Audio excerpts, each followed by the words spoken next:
मानसी अपने पिता से अलग रह रही थी। अब वो अलग क्यों रह रही थी वो आपको थोड़ी देर में पता चली जाएगा। एक दिन मानसी अचानक नींद से उड़ गई सुबह सुबह। उसे लगा कि कुछ हो गया है, कुछ तो गड़बड़ है। मानसी के घर में एक बॉडीगार्ड भी था, एक मेड भी थी। हाँ, तो मानसी अचानक उड़ गई नींद से।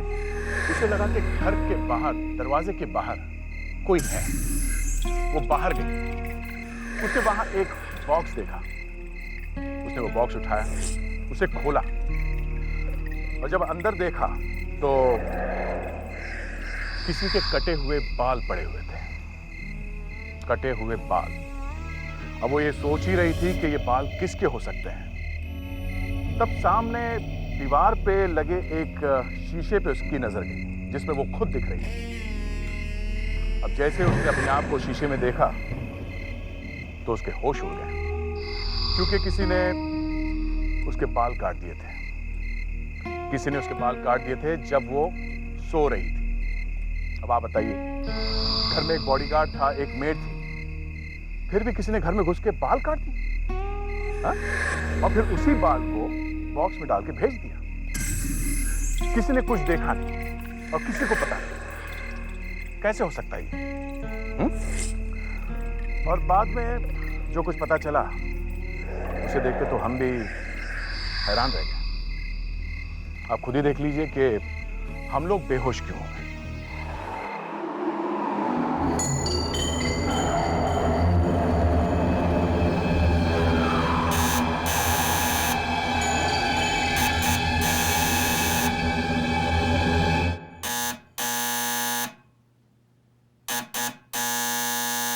रजनी, जरा दरवाजा खोलो ना।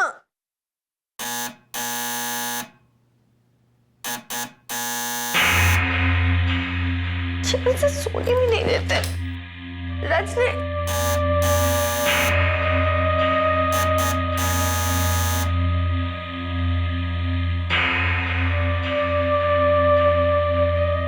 पता नहीं कहाँ चले जाते दोनों के दोनों सुबह सुबह।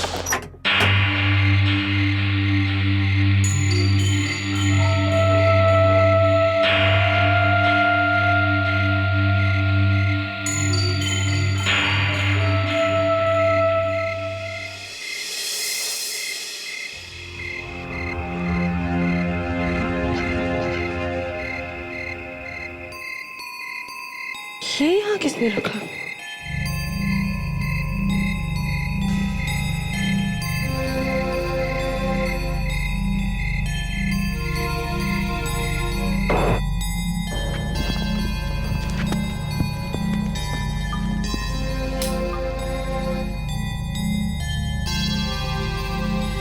खुशबू तो बहुत अच्छी है, अंदर ना जाने क्या रखा होगा।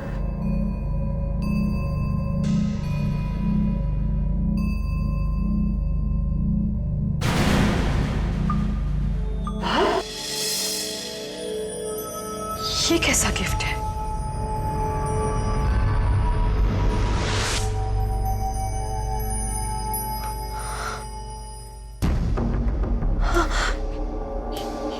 ये तो मेरा रिबन है।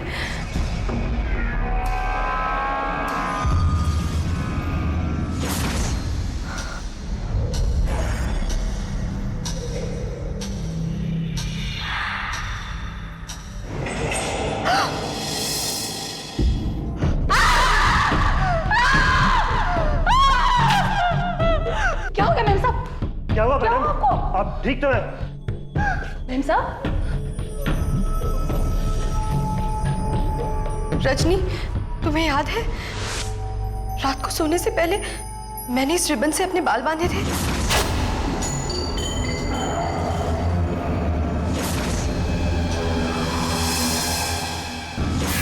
आज रात किसी ने मेरे कमरे में आकर मेरे बाल काट दिए और इस बॉक्स में डाल के भेज दिया।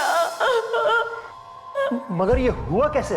तुम बताओ ना, तुम मेरे बॉडीगार्ड हो या मैं तुम्हारी?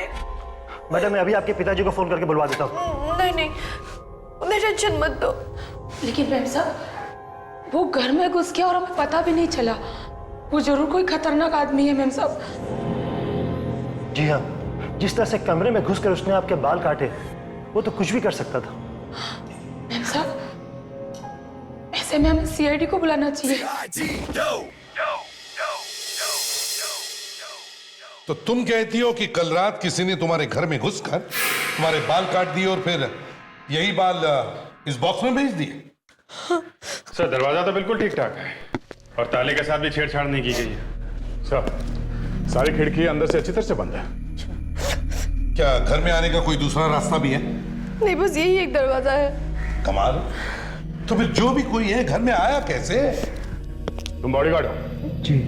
खराटे मारता है? जी। मतलब सोते समय आवाज आती है नाक से या कान से? हाँ, बॉडीगार्ड का मतलब पता है? घोड़े बेच के सोते रहते हो? हाँ? सर मुझे पता ही नहीं चला कब आग लग गई। वो कैसे अंदर आया मुझे पता ही नहीं चला सर। और तुमने भी कुछ नहीं देखा? कुछ पता नहीं चला तुमको? नहीं। ना किसी ने कुछ देखा ना किसी ने कुछ सुना। सर, कहीं ये आत्मा का चक्कर तो नहीं है? अरे नहीं नहीं फ्रेंड, कोई आत्मा नहीं है। क्या आत्मा कैची पकड़ सकती है? सर, मेरी ग्रैंडमदर को रोज आत्मा दिखती थी सर। जो बाल करती थी? रात को आती थी और जोर से हंसती थी। अरे बाल तो नहीं काटती थी ना? नहीं सर। हाँ तो फिर ठीक है। भाई दबे मानसी, आपको ये बॉडीगार्ड रखने की जरूरत क्यों पड़ी हैं?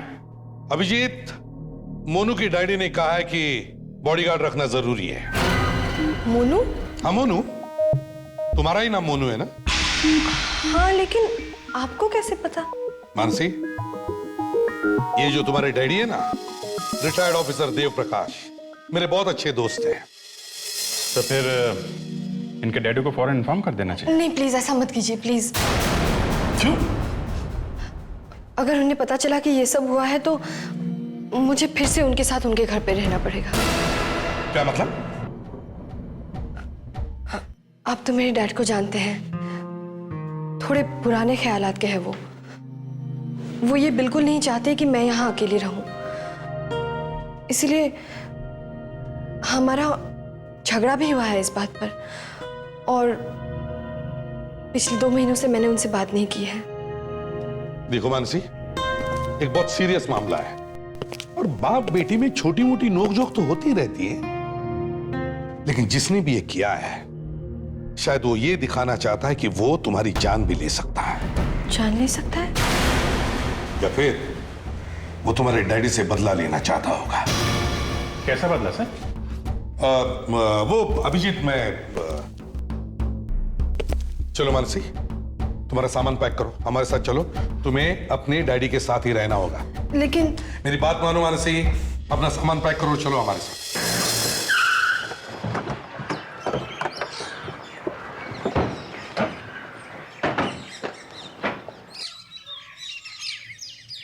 Good morning sir. मॉर्निंग। देव साहब अंदर है? जी सर, कमिश्नर साहब अंदर है। ओके, एक मिनट। आने दो इन्हें। पहचानते नहीं हो क्या? अरे प्रद्युमन, तुम अचानक यहाँ? हाँ देव, बात ही कुछ ऐसी है, इसलिए बिना बताए आना पड़ा। लेकिन बात क्या है? पापा, I'm sorry पापा, मुझे माफ कर दो पापा, प्लीज। मुझसे बहुत बड़ी गलती हो गई पापा, मुझे माफ कर दो प्लीज।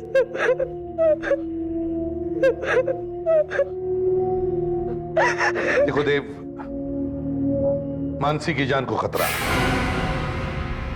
कल रात को इसके कमरे में घुसकर उसने इसके बाल काट दिए। क्या? जी हाँ, मैं तुमसे जरा अकेले में बात करना चाहता हूं। ठीक है, गार्ड्स आप लोग बाहर जाइए। हाँ बोलो। देव, मुझे तुम्हारे नए मिशन के बारे में पता है। हाँ, अभी 1 हफ्ते पहले ही मैंने। हाँ, तो मुझे लगता है कि मानसी के साथ जो कुछ भी हो रहा है वो शायद तुम्हारी इस नई ड्यूटी की वजह से हो रहा है। इसलिए मैं चाहता हूं कि मानसी आज से तुम्हारे साथ ही रहे तो बेहतर है। शायद तुम ठीक कह रहे हो, कहीं मानसी को कुछ हो ना जाए। अभिजीत, आगे से ऐसे केस अगर मेरी लैब में लेकर आए ना तुम लोग तो। अरे सर, आप तो बिना बात के उखड़े चले जा रहे हैं। नहीं नहीं, बिना बात के कुछ नहीं हो रहा है यहाँ पर। इनफैक्ट पिछले केस में मेरी गर्लफ्रेंड को लेकर के जो मजाक उड़ाया ना तुम लोगों ने, मैं अभी तक भूला नहीं उसको। देखिए, हमें तो पता भी नहीं था कि आपकी कोई गर्लफ्रेंड है। वो तो जब यहाँ लैब में आए तो पता चला कि आपकी कोई गर्लफ्रेंड भी है। क्या करे, अपनों ने धोखा दे दिया ना। सर, इस बॉक्स पे जितने भी उंगलियों के निशान है सब मानसी के ही है। सुन लिया? सर, मानसी ने अगर इस बॉक्स को हाथ लगाया है तो उसी की उंगलियों के निशान मिलने चाहिए ना। क्यों? जिसने बाल काट कर इस बॉक्स में रखे उसकी उंगलियां नहीं है? नहीं, हो सकता है कि उसने ग्लव्स पहन रखे हो। मेरी समझ में एक बात नहीं आ रही है, इतने खूबसूरत बाल किसी ने आखिर काटे क्यों? साळुंखे, बाल बाल की बात छोड़ दे। देखो, घर में किसी दूसरे आदमी के घुसने का एक भी निशान नहीं है।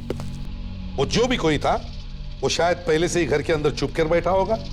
जैसे मानसी सो गई, उसने उसके बाल काट दिए, फिर इस बॉक्स में भरकर ये बॉक्स वो दरवाजे पर छोड़ के गया। बस मैंने अभी अभी इन लोगों को बता दिया कि बाल वाले केस आइंदा मेरी लैब में लाने की जरूरत नहीं है। क्या इसकी आग अभी तक शांत नहीं हुई क्या? सर, हो रही थी मगर आप आ गए। अरे मैंने सर, बॉक्स के अंदर भी मानसी के ही उंगलियों के निशान है। जी हाँ, बॉक्स के अंदर भी मानसी की उंगलियों के निशान है और बॉक्स के ऊपर भी मानसी की उंगलियों के निशान है। और इस सेलो टेप पर? सर, आपको जान के शौक लगेगा कि सेलो टेप पे भी मानसी की उंगलियों का निशान है। जी। देखो, जब भी कोई टेप लगाता है तो टेप लगाने वाले की उंगलियों के निशान वहां रह ही जाते हैं। मतलब बॉक्स बंद करके उस पर टेप लगाने वाली भी मानसी ही है। एक मिनट।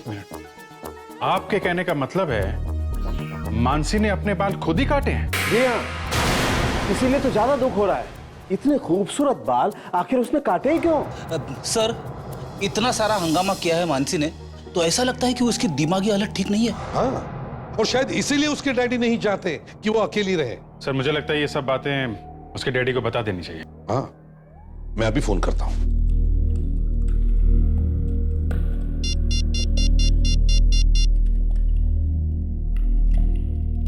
हाँ देव, कैसे हो? एसीपी प्रद्युमन बोल रहा हूं। हाँ, अच्छा सुन, एक जरूरी बात करनी है तुझसे। क्या मिल सकते हैं? Okay, thanks. Thank you. समझ में नहीं आता ये आया कैसे नहीं, हमेशा तो वक्त पे आता है।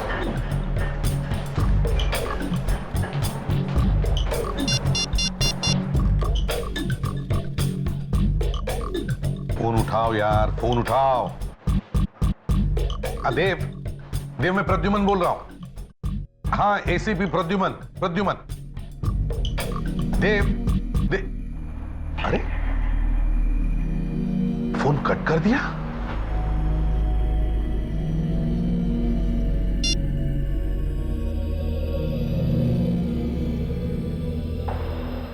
फोन उठा क्यों नहीं रहा है?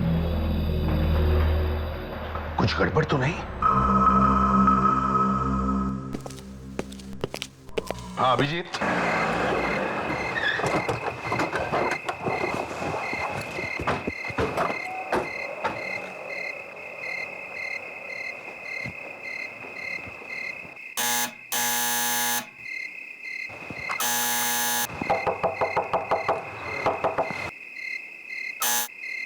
दरवाजा खोलने ना, लगता है कुछ गड़बड़ है।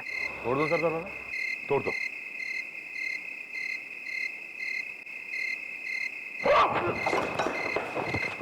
अरे घर में थे तो दरवाजा खोला क्यों नहीं? साहब मैं तो आ ही रहा था साहब। ये देवप्रकाश जी और मानसी कहाँ हैं? वो लोग तो चले गए सर, थोड़ी देर पहले। कहाँ गए? सर वो तो खंडाला चले गए। ये खंडाला गए क्यों? पता नहीं सर। लेकिन ये अचानक क्यों चले गए? कुछ तो बताया होगा तुम्हें।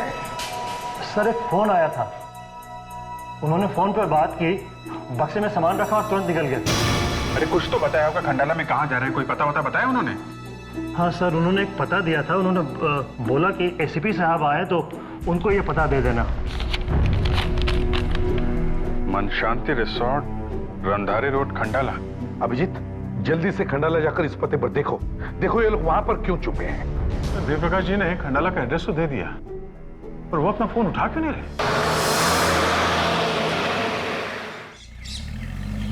सवाल है, एक भी आदमी ऐसा नहीं मिला जिसने इनाम सुना, किसी को भी एड्रेस नहीं मांगा।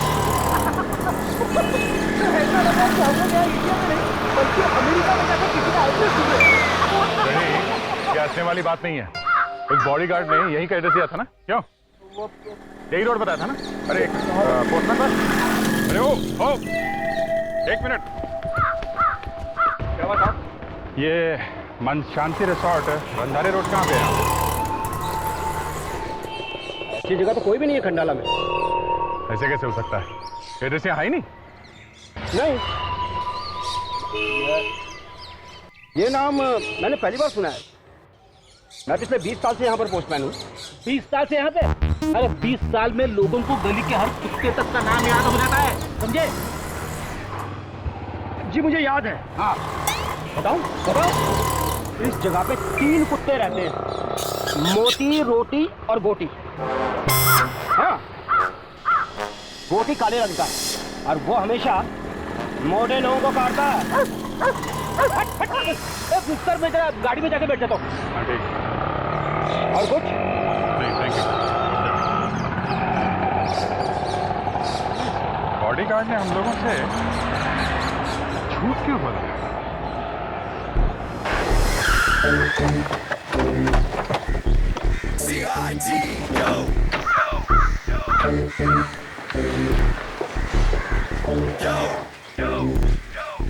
दया, पूछो भी मत, तोड़ दो ताले को।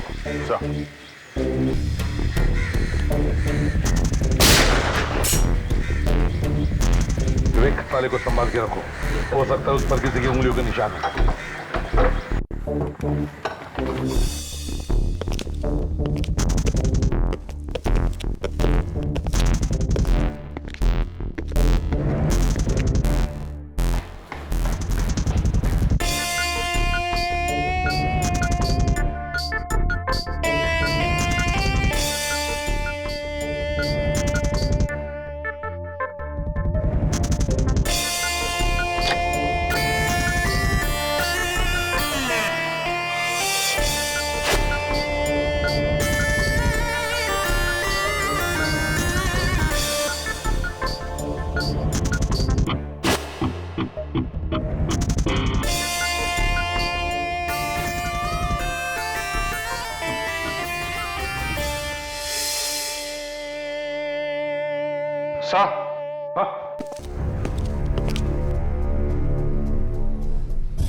आपका फोन सर, शायद जब उनकी आपसे बात हो रही थी उस वक्त उनकी किसी के साथ हाथापाई हुई और ये फोन यहाँ गिर गया।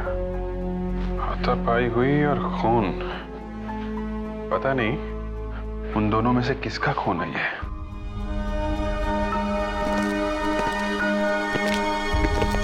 सर, जूते का निशान।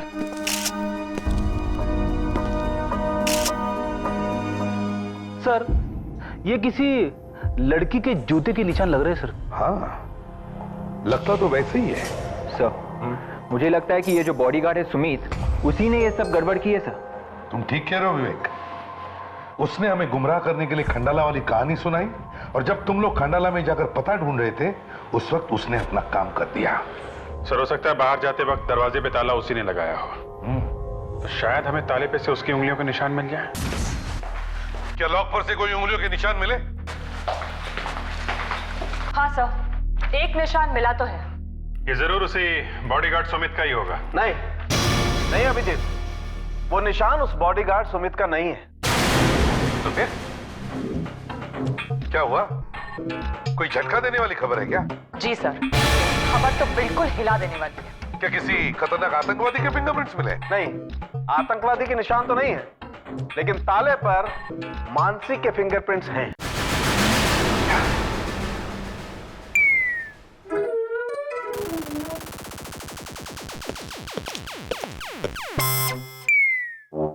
लग गया झटका? सर यानी कि मानसी सुमित से मिली हुई है?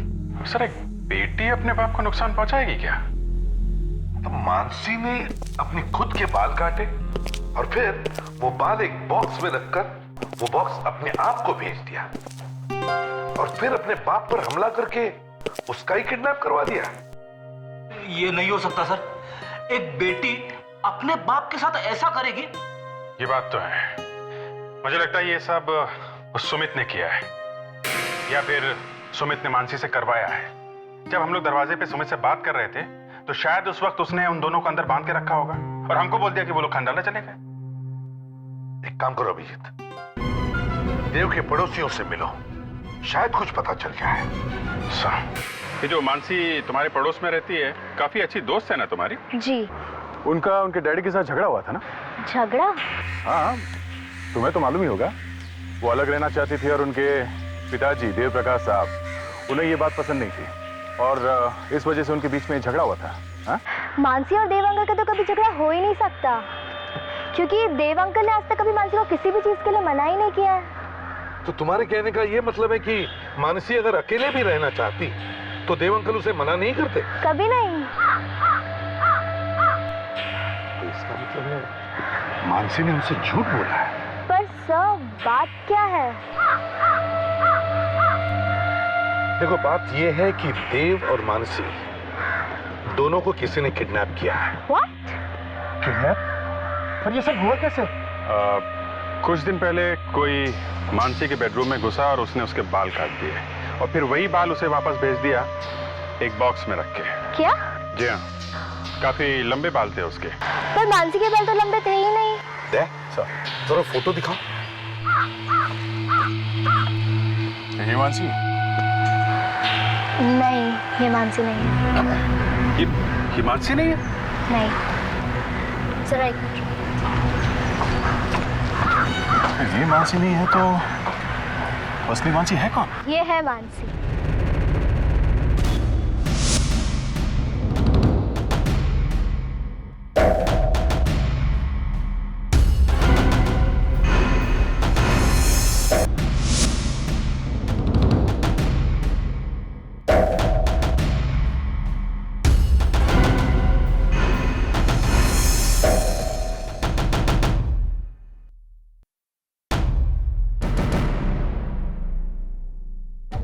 इसका मतलब है वो लड़की असली मानसी नहीं, नकली मानसी।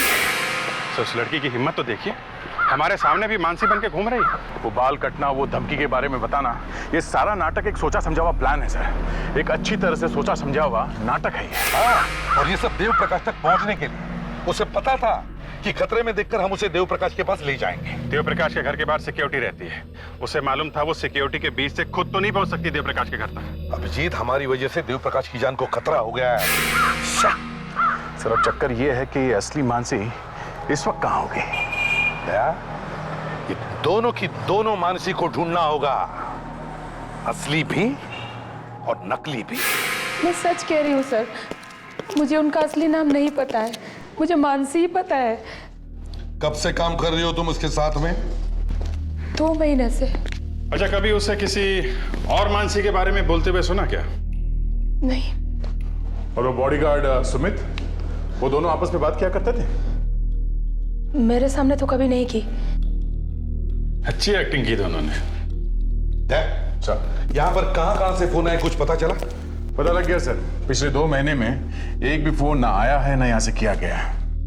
एक भी फोन नहीं? साहब, मैम साहब अपने मोबाइल से ही फोन किया करती थी। उनका मोबाइल नंबर मालूम है तुमको? मुझे नहीं पता। अच्छा, आपकी मेम साहब बाहर किसी से तो मिलती होगी? हाँ, वो घर से बाहर कब कब जाया करती थी? गुरुवार को बाहर जाया करती थी वो, हर गुरुवार को। हर गुरुवार को? कहाँ पर? अरे कुछ तो मालूम होगा, कहाँ पर? नहीं, ये तो पता नहीं है सर, लेकिन 4:30 बजे जाया करती थी और 6:30 बजे वापस आ जाया करती थी। गुरुवार को 2 घंटे सर, 4:30 से 6:30 बजे।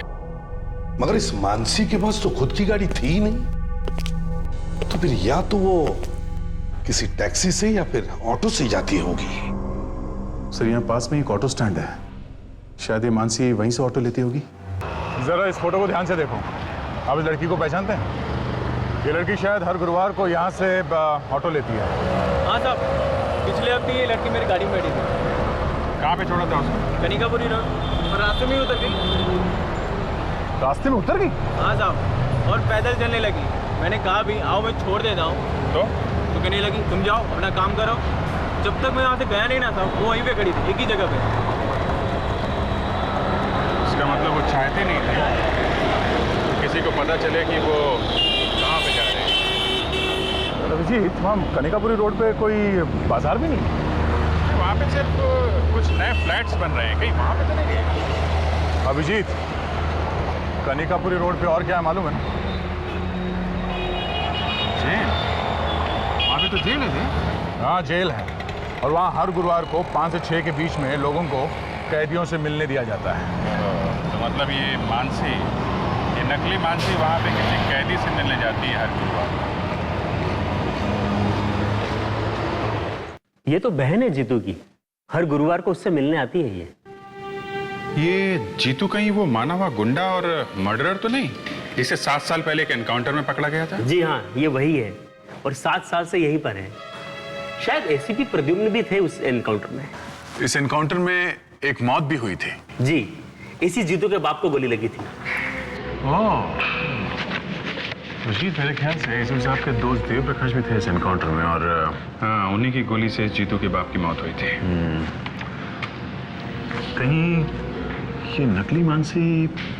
हाँ दया, मुझे लगता है ये अपने बाप के मौत का बदला लेने के लिए सब कर रही है।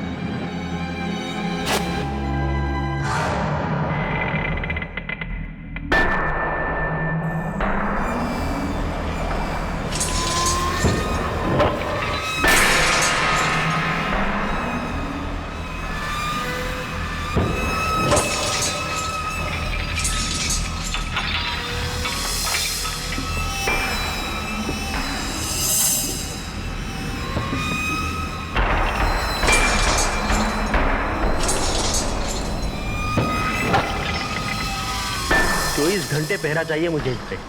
8 बार जेल तोड़कर भाग चुका है ये। 8 बार? हाँ, ये सीरियल किलर है। इसे खून करने में मजा आता है, मगर फांसी से बचा हुआ अभी तक।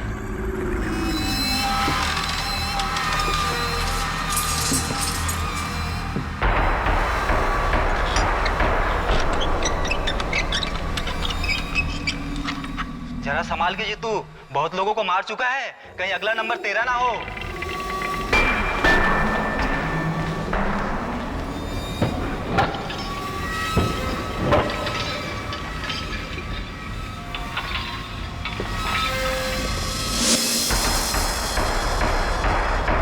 हेलो हेलो हेलो, हाँ हाँ हाँ, अब ठीक है।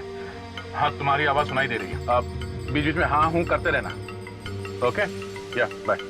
सर, हाँ, अब जीतू के लॉकअप में पहुंच गया है। गुड, बस अब सिर्फ मानसी के आने का इंतजार है। सर, मैं एक बात सोच रहा था सर। फ्रेडरिक्स, अगर बात अच्छी है तो बताओ, नहीं तो सोचते रहो।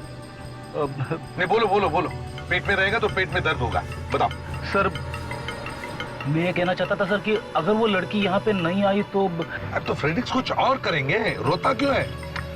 सर, मैं रो नहीं रहा हूँ, मैं ये कहना चाहता हूँ कि सर अगर वो लड़की यहाँ पे नहीं आई तो हमें किसी दूसरे प्लान के बारे में भी सोचना चाहिए ना सर।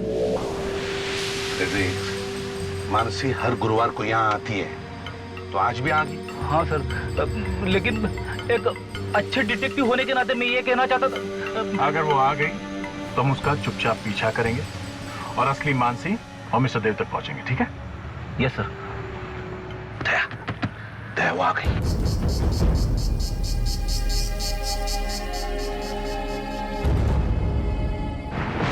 अभिजीत, तैयार रहना, मानसी आ गई है।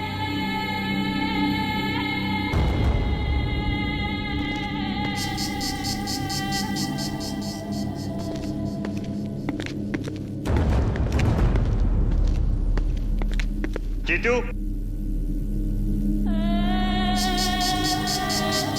भैया,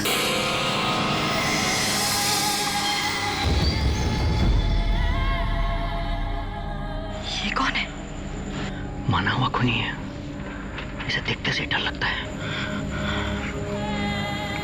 ये तुम्हें कुछ करेगा तो नहीं ना? कुछ कह नहीं सकते। ये कांस्टेबल आज हमें अकेला छोड़कर चला क्यों गया?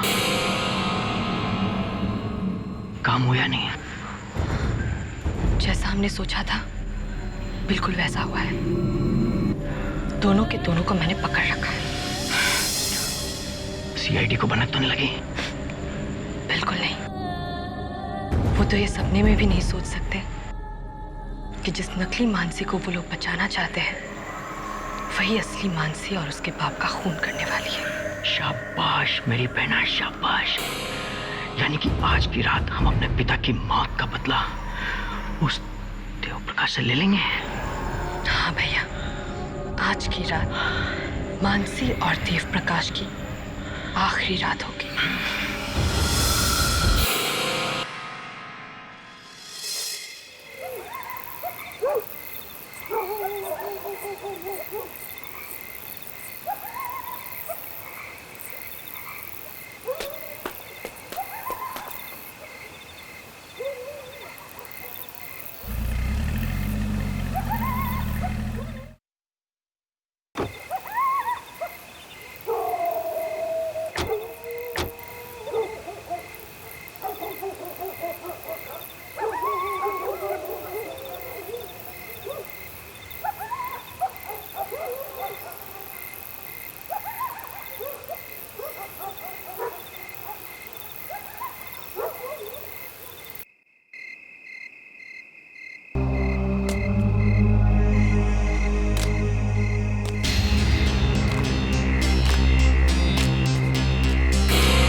आइए आइए एसीपी साहब, तुम्हारी ही कमी थी। तुम्हारे चेहरे पर ये जो खुशी है ना, वो ज्यादा देर टिकने वाली नहीं है, समझे? तुम सीआईडी वाले डायलॉग ज्यादा मारते हो। चलो चलो।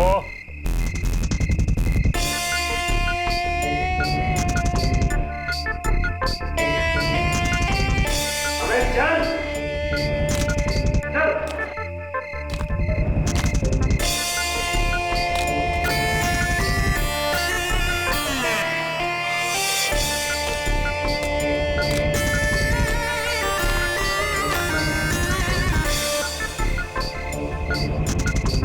अरे बैठ। आहा, तो आ गए एसीपी साहब। अरे भाई जरा इनकी भी खातिरदारी करो। तो एसीपी साहब, कहाँ हैं आपके बाकी होनहार ऑफिसर्स? आपको बचाने आएंगे भी या नहीं? अरे मेरी बात छोड़ो, तुम जैसे तो छोटे मोटे मच्छर हमेशा हमें काटने की कोशिश करते, समझे? अच्छा, तो हम लोग मच्छर हैं? वो भी बिना डंक वाले मच्छर। रस्सी जल गई मगर बल नहीं गए। सुमित, जरा जाके देखो इनके चमचे कहाँ हैं। चल छोटू।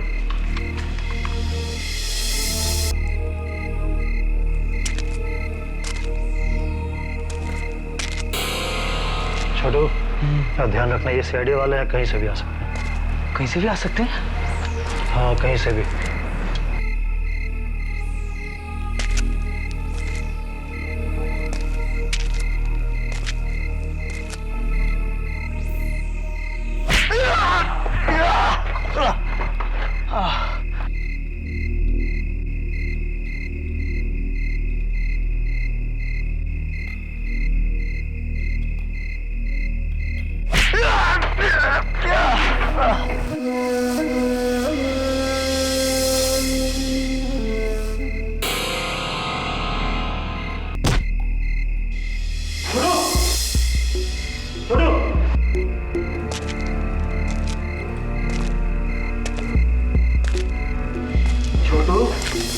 तुमने कहा था ना, सीआईडी वाले कहीं से भी आ सकते हैं। लो आ गए। सुनी? ये आवाज सुनी? ये सीआईडी के आने की आवाज है। अब कहां भागोगी? हाँ? तुम जाओ, जाके देखो, जल्दी जाओ।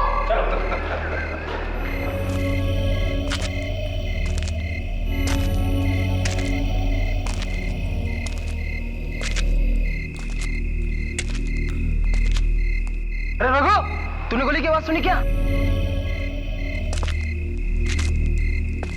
रघु!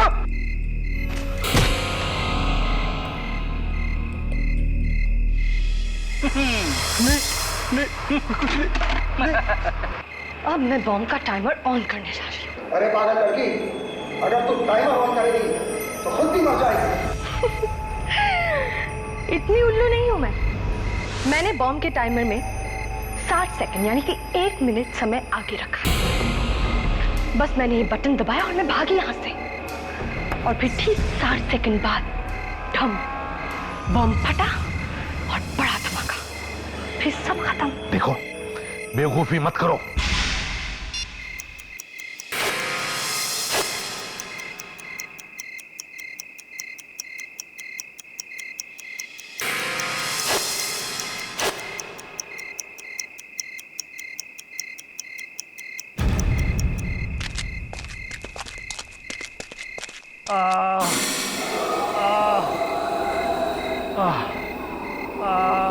सुमित, तुम ठीक तो हो ना?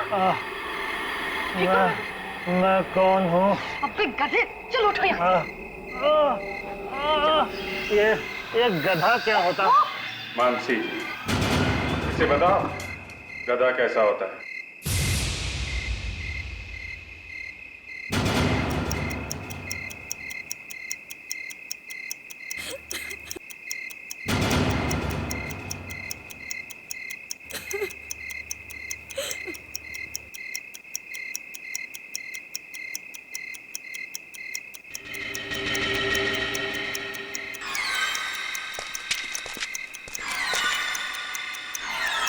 जल्दी रस्सी खोलो।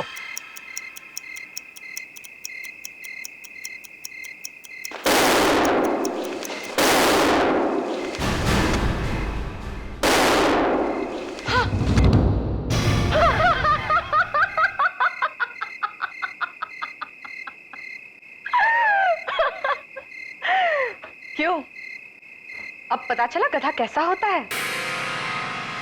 गए ना सबके सब ऊपर। ये ऊपर क्या होता है? हैं?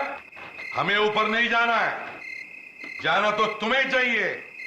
क्यों नकली मानसी? हैं?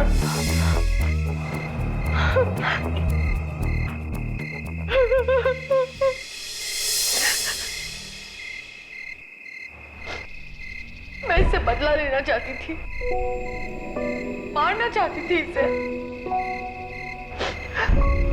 लेकिन इसके पास हमेशा इतनी सिक्योरिटी रहती है कि मैं कुछ नहीं कर पा रही थी। देव के पास नहीं पहुंच सकी तो देव की बेटी मानसी को अपना निशाना बनाया। हाँ,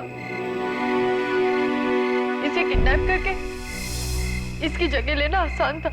देव प्रकाश जी, जब हम इस लड़की को लेकर आपके पास आए थे तो आपने उस वक्त क्यों नहीं बताया कि ये नकली मानसी है? मैं सोच ही रहा था कि आप ये किस लड़की को लेकर आए हैं। तभी ये आकर मुझसे लिपट गई और इसने मुझे धमकी दी। अगर तुमने कुछ भी कहा ना तो तुम्हारी बेटी की मौत हो जाएगी। उसे हमने किडनैप कर रखा है। दरअसल मैं डर गया था, मुझे लगा कहीं ये लोग मानसी को कुछ न करें। फिर आप लोगों के जाने के बाद इन लोगों ने मुझे बहुत मारा और मुझसे कहा कि अपने गार्ड्स को बाहर भेज। हाँ तो बॉडीगार्ड जी, इतने सीनियर ऑफिसर के ऊपर हाथ उठाने की तुमने हिम्मत कैसे की? मैं बॉडीगार्ड हूँ। देखो, मुझ पर हाथ उठाने की कोशिश मत करना। मुझे हाथ मत लगाना है। मैं इसका चचेरा भाई हूँ। हम दोनों ने मिलके इसकी प्लानिंग की थी। तो पूरी की पूरी फैमिली मिली हुई है। अबे गुरु घंटाल, इतना दिमाग किसी एग्जाम में लगाता तो लाइफ में कुछ बन जाता। अब दोनों के दोनों चलो जेल में। जीतू भी वहीं पर है, वहां जेल में बैठकर कोई नई स्कीम बनाना, सारी जिंदगी जेल में बिताना।